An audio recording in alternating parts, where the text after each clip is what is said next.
J'aimerais savoir, quand tu regardes le monde, est-ce que tu ne le trouves pas absurde?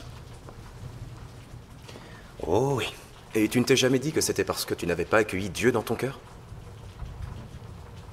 Non. Jamais. Écoute, Joe. Quand j'étais qu'un enfant, je croyais comme tout le monde en Dieu. Mais on finit par grandir.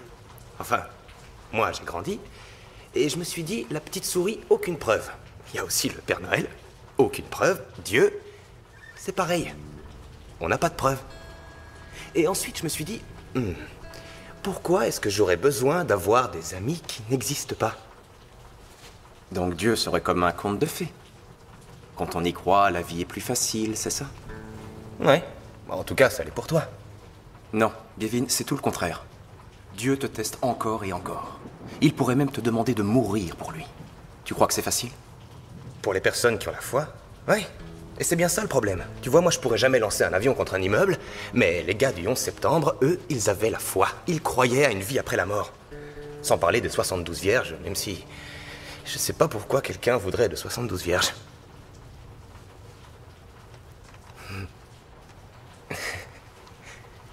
Qu'est-ce que Dieu t'a fait pour que tu lui en veuilles tellement? Regarde le monde qu'il a créé. Toute cette beauté.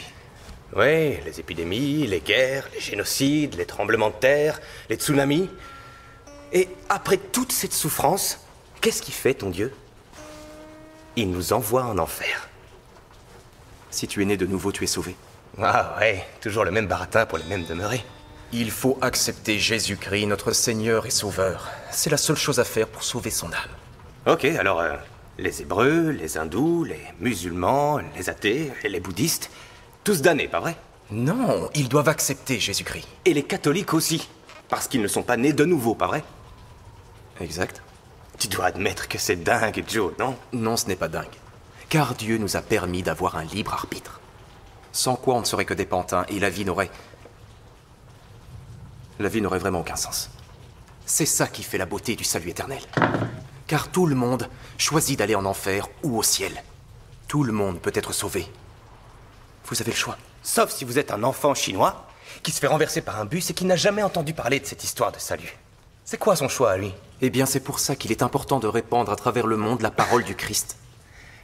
Désolé, je ne voulais pas rire. Mais ce genre de fondamentalisme, ça me fait gerber. Vous êtes tous tellement convaincus d'être les seuls à savoir qui est Dieu et comment il veut être vénéré. Et tout ça sans la moindre preuve de son existence. Il faut pas s'étonner qu'il y ait autant de guerres de religion. Parce que sans aucune preuve, comment convaincre l'autre si ce n'est en s'étripant les uns les autres? Moi, je vois des preuves dans toutes sortes de choses. Eux aussi? Oui, et tôt ou tard, un de ces malades qui entend Dieu dans sa tête va mettre la main sur une arme de destruction massive. Et quand il sera beaucoup trop tard, peut-être qu'on se demandera enfin pourquoi, après toutes ces années de massacre, on n'a même pas essayé d'en finir avec ce putain de concept de foi avant que ça nous tue. Il est probable que moi, j'ai une approche différente. Ah oui, c'est quoi ton approche? Crois-le ou non, mais c'est concret pour moi. Je me rends souvent à l'hôpital pour rendre visite à des enfants malades.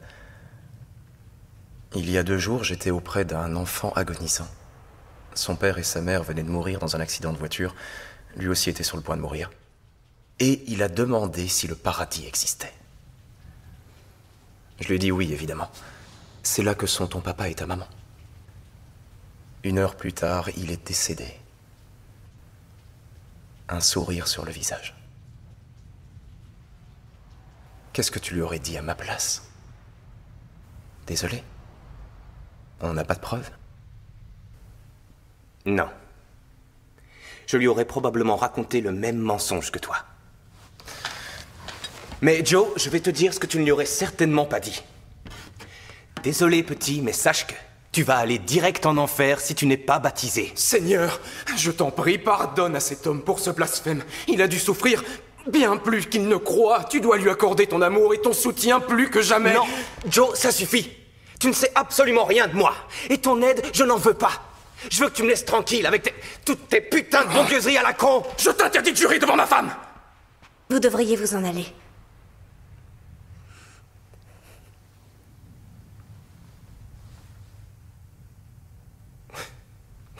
Avec plaisir.